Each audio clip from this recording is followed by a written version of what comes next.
right, everybody. Paul Craig Roberts back with us today to discuss one of his favorite gripes and one of mine as well, the attacks on the First Amendment, and this one most prominently coming from John Kerry, somebody who used to be anti-establishment, anti-war during the Vietnam War. Now suddenly he's pretty much entrenched and talking about the First Amendment being a danger to democracy and how it has to be reined in. Paul, tell us about it.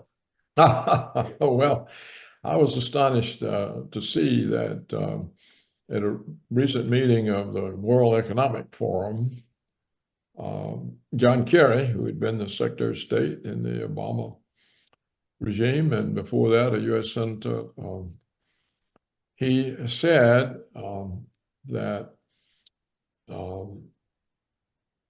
the Constitution is in our way, that letting people choose their sources of information makes it too hard to govern. In other words, they are planning to govern by controlling the narrative. That is, by telling us lies. Yeah. And they don't want you to have any access to any information that would contradict or expose the narrative. That's the only thing he could mean when he says that. There's nothing else he could mean. Yeah, I mean, what could go wrong when you have state-controlled news, right? Because they're always going to tell us the truth. Yeah. I can't. I am just astounded. Now, don't forget, John Kerry started off. He came into prominence during the Vietnam War as a war protester, anti-establishment, attacking government misbehavior. Now, he married Heinz's widow, Senator Heinz's widow. Became, into millions and millions of dollars, going to the parties, this and that. Now, all of a sudden, he's talking about going after the First Amendment. It's an astounding, but perhaps not surprising turnaround. Well, it's not just him that's going after it. All of the law schools. Yeah. All of the law schools. The Democrats in general, because it's not inclusive. It gives white people the same rights as black people, but white people can't have these rights because they abuse them and they persecute blacks, or they exploit them, or they say bad things about them and hurt their feelings. And so you have the entire Democratic Party agrees with John Kerry, Yeah. as do the law schools. Now, just recently, a few days, I posted the statement by the dean of the University of California, Berkeley Law School, the Boalt School of Law, which is one of the very large ones. Yeah. He said the same thing. The Constitution is a racist document. Well, now look at what we're facing, because this is very important. Both the governing class and the intellectual class are opposed to the Constitution because it blocks their agendas.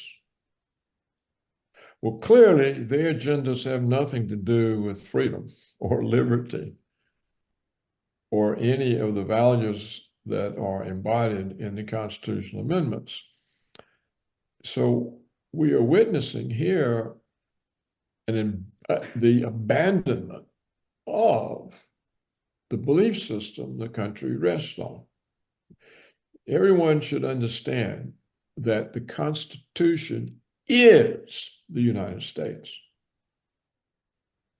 Yeah. If you destroy the Constitution, you destroy the United States. Now, something will be here, but it won't be the United States. There won't be any of the elements in the Constitution or in the way the government was set up to operate that protect the least bit of freedom. We'll be living in tyranny. It's that simple, and that's what they want. Well, let's talk about the importance of the First Amendment and the purpose of the First Amendment. It was set up so that you could speak freely about the government, criticize the government if you wished, and also not to suppress inconvenient speech. And, I don't know if people don't realize just how important the First Amendment is. The First Amendment and the Constitution is what kept this country as a democracy all these years, not presidents, whether they were good or bad, not even our armies, because they could be misused. It's the framework of the Constitution that they're eroding. Now, as I remember, Thomas Jefferson had issues with the scurrilous newspapers of his day that were attacking him, very critical and all that. But he said, the First Amendment in balance, you'll get some pro, some con. In balance, you get enough information to form an opinion. So, he was for it, even though he was hit by criticism very often with the newspapers of his day. Right, and Jefferson is one of the people they hate now. Yeah. If you see the importance, I agree with everything you said. It's exactly right. And the importance of free speech is it's the only way you can get at truth. If you can't get at truth, then you're subject to whatever demons they want to turn loose. You're essentially helpless. So free speech is to protect truth. And the mechanism the founding fathers relied on was a free press. Yeah. That the press would investigate and report. And it would be the press doing its job, reporting, that would keep the government under account. Right, the watchdog. There's no other way to keep the government accountable without the press watching. Well, of course, the press stopped watching. We haven't had a functioning press in 25 years. Yeah. They got rid of, we never did have a great functioning press, but it did function. But in Clinton's last year, was that 98, 99, he permitted 6 mega corporations to buy up the 2, 3, 4,000 independent news organizations and concentrate them in 6 hands. Yeah. Well, that was the end of any kind of reporting. It was the end of independent journalism. And since that time, the editors and the journalists have been gradually disciplined that they only report the official narratives. They don't report challenges to the narratives. If some challenges somehow get made, the function of the press is to discredit them as Russian disinformation or racism or anti-Semitism or whatever. I mean, we saw this where even at universities like Harvard,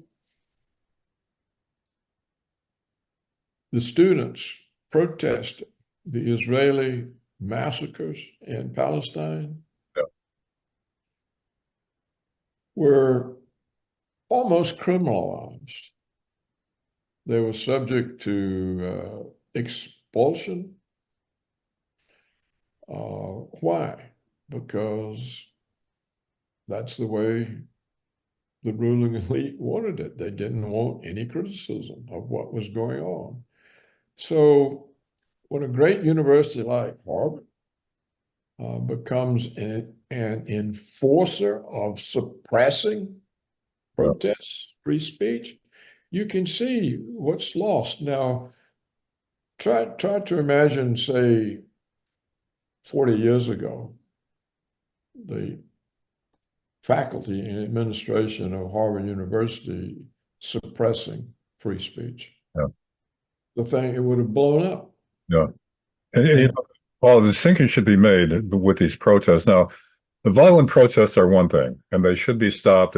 People who do it should be prosecuted. But what they've done now is morph it into any kind of, as you say, anything against the narrative, officially approved narrative itself becomes criminalized. So the very protests, even nonviolence, is not being allowed now across the country. And that's slipping in again that totalitarian thrust of what used to be a democracy. Now, that's what it is. But you see, they do allow violent protests as long as they're on the right side of the narrative. Remember, Black Lives Matter, Antifa, they burnt down all those city business areas. And Kamala Harris was supporting it, bailing them out. And said it's not going to stop. We shouldn't stop. It's going to continue. Kamala Harris, who could be our next president. Yeah. So if you're on the right side of the sea, those violent protests were all right because they were directed against a racist system. Yeah. So again, it's just whatever, it's the agenda that determines truth. This is the situation. Whoever is there, that agenda determines truth, not fact, not reality. We know, as you said, they've already controlled most of the mainstream media. The target of Kerry and others now is going after alternative media, what's left of it, especially on the internet. And what they're playing into is the reality that a lot of stuff on the internet is nutcase stuff, is conspiracy stuff without fact, without basis. But they want to go after anybody who even brings a factual argument about what's really going on and quickly labeling that conspiracy theory, all that kind of stuff. So the target now is the internet, which is really the last vestige of the First Amendment. Yes, and we see that. Look what's happened to the owner of Telegram. Yeah. Look what's happening to Elon Musk. Look what's happening to him. Yeah. With X. Look what they've done to regular broadcasters like Scott Ritter. Yeah. Right. Look at the harassment of Tulsi Gabbard. Mm-hmm. Look at the black female attorney general in New York, Letitia James. Letitia James, she's destroyed the online site VDare. Yeah. They destroyed more or less Alex Jones. Yeah. How about that judgment against, and that's holding up. And as with Trump's fine, it increases each day that's not paid, even though it's under appeal. I mean, this is the absurdity now of the weaponization of the legal system, and they're getting away with it. That's right. They're getting away with it. There's no basis for the charges against Trump. There are no basis for the charges against Alex Jones. But the agenda justifies these fake charges, and the agenda demands this punishment. So it's kind of like Kafka's book, The Trial. Yeah. Or it's like the show trials in the 30s that Stalin used against the Jewish Bolsheviks. He wiped out the Bolsheviks, including Bukharin, who was Lenin's favorite. So we now have that kind of justice system. I'm not exaggerating. No, I know. And actually, some years ago, I actually did some study of the Nazi judicial system. It's far superior to what we have right now. Irony, right? Yeah, it's uh, uh, they had more respect for, at least the courts did, for law. And eventually, what the Nazis had to do just to get their internal enemies, they had to set up a parallel system of courts because Yeah, they couldn't corrupt the others. yeah, Well, ours are so easily corrupted. I mean, look at them. It's uh, it's yeah, an extraordinary. People don't know this. You can't tell them. They just get, oh, he yeah. doesn't Right. like him, or something like that, But the situation is so serious. I don't even know how to explain it. Well, It's so think.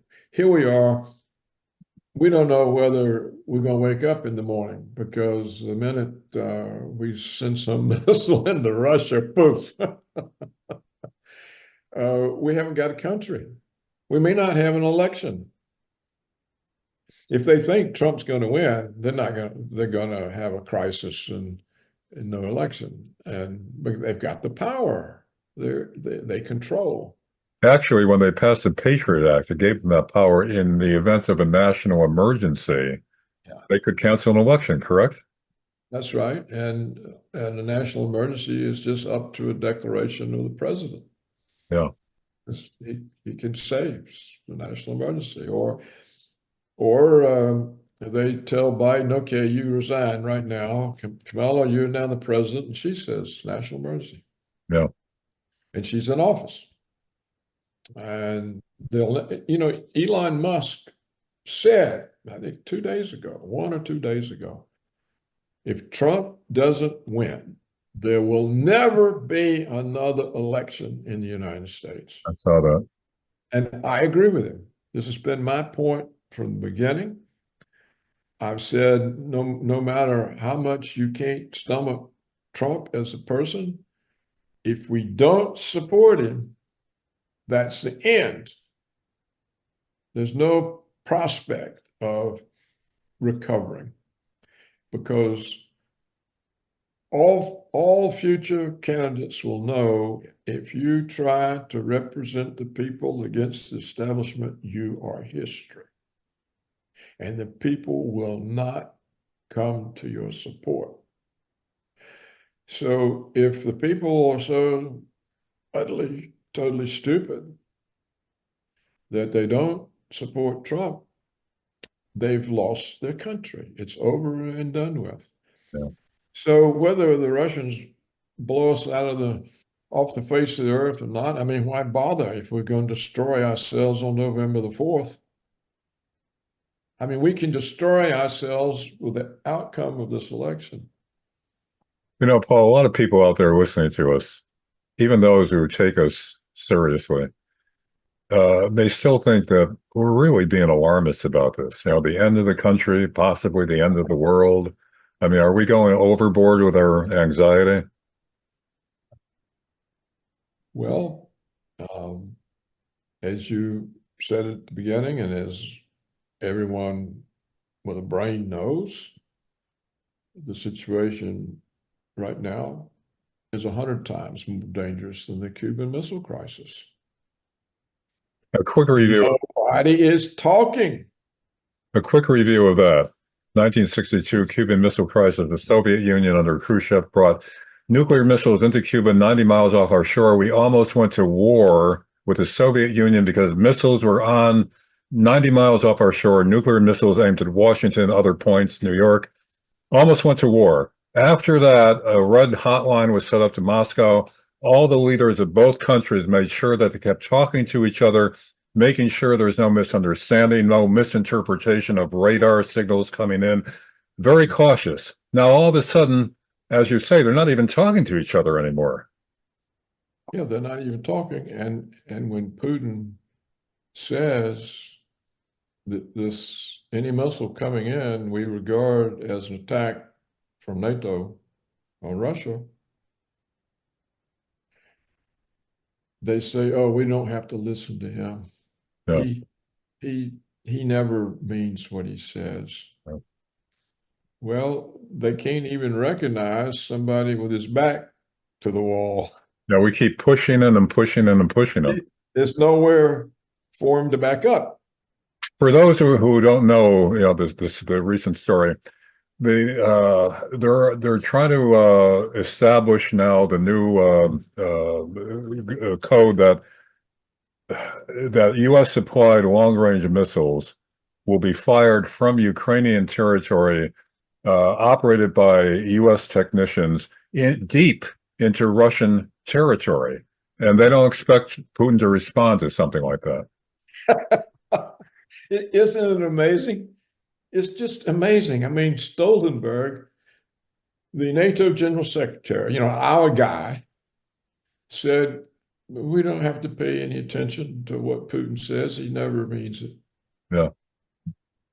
Until we pushed him where we could push him no further. You see, I think Putin made a mistake not responding much earlier in a forceful way. Yeah. But he was trying to avoid war. So he took the insults, he took the provocations, so as not to expand the conflict. And what he didn't understand is that by not putting down a strong foot, he was encouraging more provocations, more insults, and that sooner or later there's no further to back up. Your back's on the wall. Yeah. And that's where it is now. I mean, how do you back up from missiles coming into your country? There's no place to back. Yeah. And for those who are still of the opinion, because of the mainstream media, that this war is all Putin's fault, we should review that a little bit, how this all started. Yeah. Well, it started in 1991 when the Soviet Union collapsed, and then neoconservatives said, hey, look, we don't have anyone to block our unilateralism. We can assert hegemony. The Soviet power is gone. China, it'll be 50 years, they said. Be 50 years before China. And so they announced this doctrine that the principal goal of American foreign policy is to prevent the rise of any country that could serve as a constraint on American unilateralism. In other words, our word goes everywhere, period. Yeah. And so that began in 1991. Now, by 2007, 16 years later, Putin announced at the Munich Security Conference that Russia didn't accept this doctrine and that Russia believed in its own sovereignty and its own interests and would act that way. Well, by then we were involved in all the Middle Eastern wars. And but we nevertheless started figuring out what we're going to do about Putin. He's off the reservation now. And so they started funneling money into Ukraine. They started developing, using these non-governmental operations, NGOs, to build support groups in politicians, support groups in student organizations, and create an environment with enough people so that they could pull off their coup in 2014, when the United States government overthrew the democratically elected government of Ukraine and imposed a puppet. Right. And again, Putin did nothing. He should never have permitted that. Yeah. But he did nothing. And then we began building a Ukrainian army. And Putin, again, gave us 8 years to train and equip a Ukraine army while he ran around waving the Minsk Agreement, thinking he had some kind of agreement that settled the issue that would leave Donbass in Ukraine, but as in a sort of with some autonomy so that they couldn't be persecuted by the Ukrainian police and that sort of thing. Now, the Donbass region was highly Russian ethnic. They spoke Russian. Yeah. You know, it was an attack on the Russian-speaking, culturally linked people in Ukraine. That's right. And moreover, it is formerly part of Russia. The Right. Donbass was always part of Russia. It was Soviet leaders that stuck them into Ukraine. Khrushchev, I believe. First Lenin and then Khrushchev. Khrushchev stuck Crimea in. Yeah. They did it for either administrative reasons or they did it for political reasons because having a Russian population tended to make the government in Russia more secure about that province.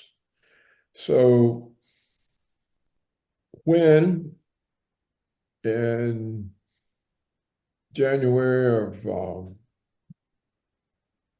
2022, it became clear finally to Putin that the West would not accept a mutual security pact with Russia. When he and Lavrov made the efforts to meet with the United States, the EU, the NATO, and got the cold shoulder all the way around, and then Putin saw that the big army we had trained was about to invade Donbass to overrun the two independent republics. You know, the Russians there had declared themselves independent republics because of the constant shelling and police persecution. He saw he had to act. And he limited the action to clearing Donbass of Ukrainians. He said over and over and over, this is not an invasion of Ukraine. Well, that, in my view, was a strategic blunder because by so limiting his military field, he left Kiev there to conduct the war. He did nothing to stop the Ukrainian government's ability to conduct a war now well into the third year. He didn't understand that the United States and NATO would come in and get more and more and more and more and more involved. Even though everything that the American president said we would never do, we did. Oh, we would never send weapons, just helmets and backpacks. Oh, we would never send tanks. Oh, we'll never send F-15s. Oh, we would never send long-range missiles. Well, he can see that we are sending. Where did he think this was going to end? And plus the threat of Ukraine becoming a NATO member. So NATO missiles right closer to Moscow. It's so provocative for the West to do this to a major nuclear power. It's just, it's an act of insanity. I saw a report, it takes one Russian missile, of course it has multiple warheads, to utterly, completely destroy Great Britain. One. It takes 4 or 5. It's the end of the United States. Everybody is dead. It's uninhabitable for thousands of years. And they push and they push and they push. And you would think that the minute Putin said, missiles coming in, you're at war with us, you'd have had Biden on the phone. No, it's out. Of course, we're not going to do that. No. And instead, they're enjoying keeping him guessing and keeping us guessing whether we're going to wake up in the morning. And how can you be like this? It's a total disconnect from reality. Well, Paul, yeah, that gets back to the question that we've discussed in previous interviews. How can they be that naive, that stupid, that evil? I mean, how could they disregard the kind of danger that they're wading us into? I mean, what's going on here? I mean, it's a simple question. How could they disregard this kind of danger in such a cavalier manner? You see, I haven't an answer. Nobody has an answer. Is it hubris, arrogance, hubris, too much success in running over people? I mean, they think they could survive a nuclear war in underground bunkers. They think that Putin won't act. They think that they could win a limited nuclear war. They could keep it limited. Is that what they're thinking as why they don't have to be careful about this? Larry, we don't even know if they're thinking. And if you're full of hubris and arrogance and no one has put their foot down in all these years, not Russia, not China, not Iran, they're used to running over people. And so, well, I think nothing's ever happened. We get our way. We could go into Ukraine, a former part of Russia, for centuries. Never an independent country until we created it a few years ago. We can go in there and overthrow it, and Putin doesn't do anything. We can build an army for 8 years, and he doesn't do anything. And then we can start all these provocations, and he doesn't do anything. And we can do all these provocations to China, and they don't do anything. And we can assassinate people in the streets of Tehran, and Iran doesn't do anything. And the Israelis can commit genocide, and nobody does anything. So nobody does anything. They're just used to running over people. They don't think. Why should they think? They're accustomed to prevailing. Hmm. And I think that's the answer. Once again, there's no such thing as surviving in a bunker. Right. Because you come out, there's nothing there. What kind of a world would they emerge into? Death and destruction. They'd be dead as soon as they came out. So how about winning? They can't win. Even the Russians, who hold several levels above us in nuclear weapon capability, they've said nobody wins this war. The Russians aren't saying we're going to go to war because we win it. They're just saying we're not going to let you destroy us. That's what. And you better pay attention. And we don't pay attention. No sooner than they tell you that you are inviting a nuclear war with us, then we say, oh, we're not paying attention to them. Well, there's no explanation. There's none. Are they convinced that they could stop a Russian nuclear counterstrike? Is that what they're thinking? No, they can't possibly. They know they can't. The missiles are hypersonic. They change course randomly. Nothing can intercept them or stop them. In fact, they get here so quick you don't even know you're dead before you even know they're coming. Especially from the Russian subs off our coast. Yeah. And then they have that amazing torpedo weapon. If they launch that, the entire east coast of the United States goes underwater. Washington, New York, all of Florida is submerged. The entire peninsula of Florida. well into the East Coast.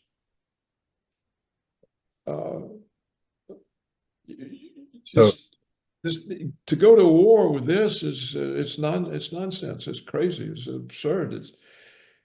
And if they had behaved this way in 62, none of us would be here. yeah, yeah.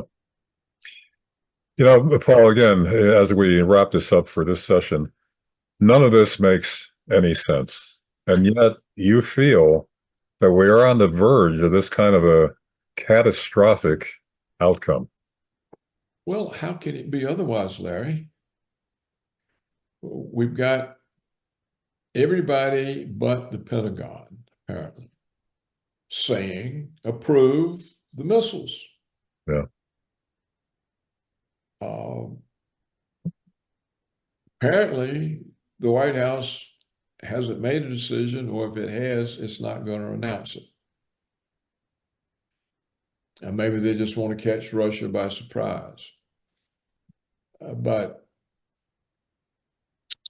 they're not talking about nuclear missiles. Now, maybe they are, and we just don't know that. I don't think they're intending to send nuclear missiles into Russia. These storm shadows are, I don't think they're not ballistic nuclear missiles. They're long range, powerful, conventional Yeah. weapons. But Russia says that's enough. That means we have the right to use nuclear weapons. So if they use tactical weapons, particularly on Europe, everybody will either be scared to death and back off, or some fool will push a button and that's the end. So I just can't say there's no, we don't know this. You keep asking as if we know, but when you have this developed so far that the president of Russia has to say this, Yeah. then it's got to be a serious situation. It's obvious. It doesn't matter what I think. It's obvious when the president of Russia has to say, okay, that's that step and it's all over with. Well, yeah, it's a serious situation. And you don't see any effort to reassure Russia. There's no effort. And if you look at the foreign policy discussion, for example, there's something called Johnson's List. He's a professor at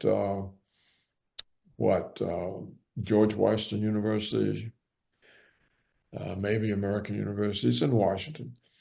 And he puts out a list every day of the foreign policy discussion. It is the most, we're talking about the so-called leading professors, the think tanks, the foreign affairs experts. It's mindless what they say. It's mindless. It's more stupid than what Kamala Harris says. So there's no comprehension. There's no reality. There's no reality. So yeah, it's so serious. And for us, it's serious when the former Secretary of State says the Constitution prevents us from governing. Yeah. Well, what is he telling you? He says, we're going to take away all of your freedom, all of your rights, all your liberty, and all of your information, because if you know what's going on, it's too hard to govern you. So we're not going to let you know. Well, this is serious. Yeah. And that's what the law schools believe. It's what the Democratic Party believes. It's what Black activists believe. I'm not all Black people, but Black activists believe this. Now, you pointed out in your site today what Kerry said. I haven't seen any mainstream media coverage of this. No, why would they cover it? Yeah. It makes trouble. If they cover it, somebody might say, my word, how can they say that? They might not vote Democrat. Yeah. And you see, and now we've we've repeated ourselves over and over on this issue, but I want to bring this to a halt. But I want to make one more point, because we've just also had what Kerry said is bad enough, but the European Council on Foreign Relations has just published a report by one of their senior experts with a non-European name, Paweł Zerka. So now Paweł Zerka speaks for Europe. And what does he say? He says that Europe is too white and too Western. And he's being He applauded. says this means that Europe is xenophobic, and therefore it must be further diversified.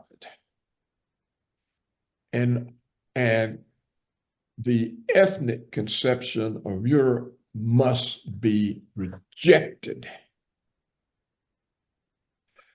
Okay, now the same day that he says goodbye to Europe, they put Marine Le Pen on trial. Marine Le Pen heads the party in France that represents French people. The fact that she represents French people means she's xenophobic, jingoistic, a racist. She's closed to diversity, and this is her crime. There's too damn many French people in France, Paul. Yeah. Gotta get rid of that. Well, we see it. She's going on trial for representing French, and Powell, whatever this guy's name is, says Europe's too white.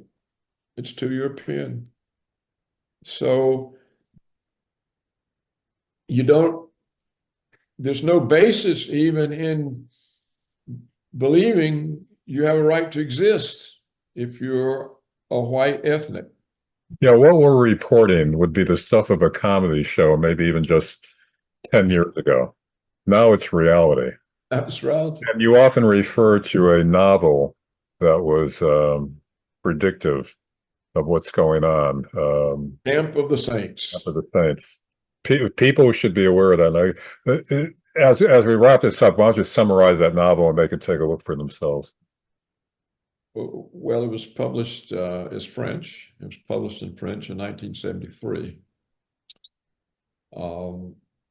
It was a bestseller, sold millions of copies. And then I think in 76, there was an English language, and it sold well. And it's a famous French author, very accomplished person. And it's about the destruction of belief inside France, such that the people lost all belief in their right to exist as a country. And offshore in the Mediterranean, off the French Golden Coast, appear a number of just totally decrepit old ships with 1 million Indians. And the French are so guilty and unable to act that they allow these people to walk on shore.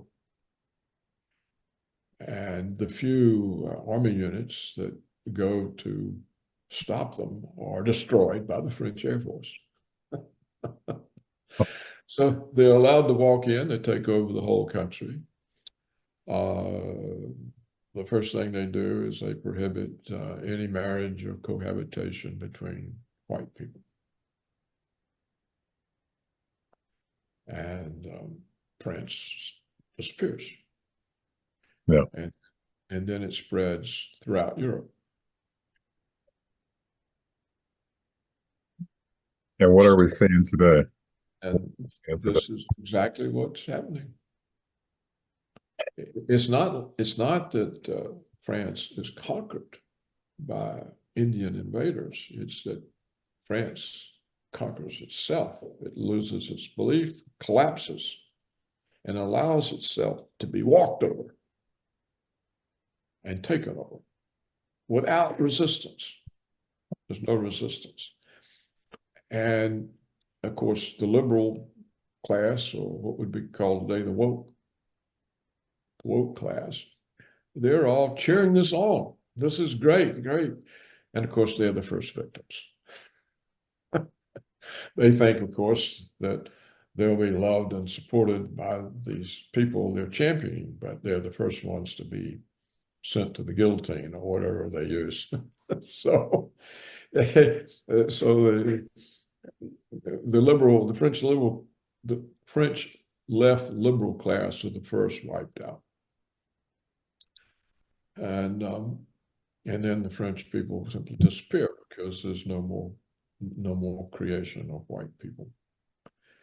So So justice prevails. justice.